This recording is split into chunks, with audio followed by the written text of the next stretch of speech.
La procrastination, vous connaissez? La procrastination consiste à remettre à plus tard ce qui peut être fait le jour même. Cette tendance n'est jamais sans risque.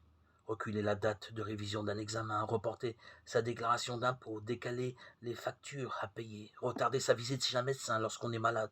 Tout cela risque d'entraîner des conséquences malheureuses. La paresse, le manque d'énergie ou encore l'indécision qui nous font repousser au lendemain des tâches urgentes peuvent nous faire grand tort. Mais il y a un domaine dans lequel remettre au lendemain notre décision est bien plus dangereux. C'est celui de notre relation avec Dieu, car celle-ci détermine notre avenir éternel. C'est une question de vie ou de mort. J'ai mis devant toi la vie et la mort, la bénédiction et la malédiction. Choisis la vie afin que tu vives. Deutéronome 30, 19. La mort est ici l'absence de relation avec Dieu et l'attente du jugement qui suit la mort physique.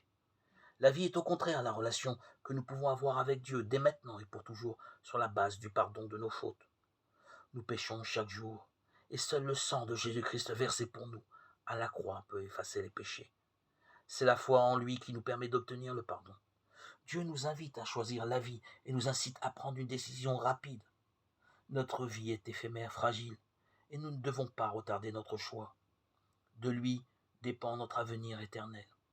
Aujourd'hui, si vous entendez sa voix, n'endurcissez pas vos cœurs, Hébreux 3,15. Demain, il sera peut-être trop tard.